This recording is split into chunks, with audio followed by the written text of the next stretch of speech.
We are in Expedition Egypt, which is our summer exhibit. It will be here until Labor Day, and it is our way of bringing Egypt to Sugarland.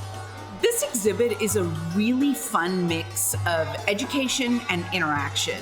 So not only will the visitors learn about pyramids and mummifications and burial practices in Egypt, but they can also become junior archaeologists, dig in a little dig pit for Egyptian treasures, learn about hieroglyphics, or build their own pyramid. Egypt was one of the longest reigning empires of the entire ancient world. It was kicked off by a guy named Khufu, who built the first of the Great Pyramids and extended for nearly 4,000 years, of course ending with Cleopatra. Egypt had tremendous chapters throughout its entire life, from the early days into the New Kingdom and then even into the Ptolemaic period. Egypt was just fascinating. So many of the first things within society were done by this culture.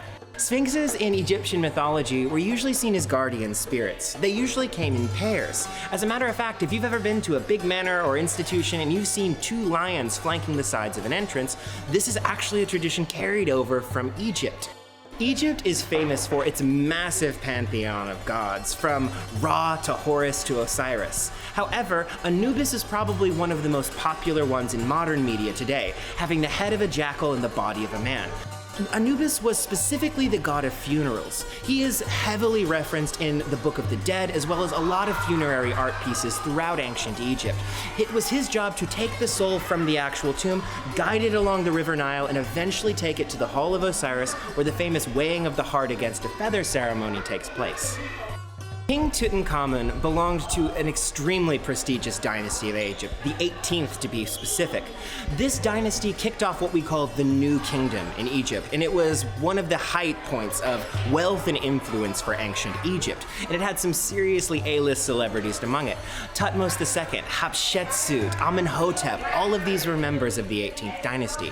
So coming in here with your general admission ticket, you get access to our permanent exhibit halls, some of which have been updated perhaps since the last time you may have visited. We have added a salt mine experience in our salt exhibit. Our pollinator garden and bug zoo have grown. We have field trips here, we have summer camps. So it's very exciting because we have a lot of energy, great crowds, and a lot of fun. Ancient Egypt can teach us so many lessons, but oftentimes with standard exhibits, it's mostly a looking experience. We hope to make that a little bit more real, to bring a little bit life back to a civilization that died many, many centuries ago. In this exhibit, you will get hands-on, you will find your treasure, you will answer your questions, you'll build your own pyramids. Hopefully, that can make the lessons of Egypt be a little bit more real to everybody. Come down and join us, learn about mummies and pyramids, learn how to write your name in hieroglyphics, and go on an adventure with us. We promise you will love every moment traveling back in time.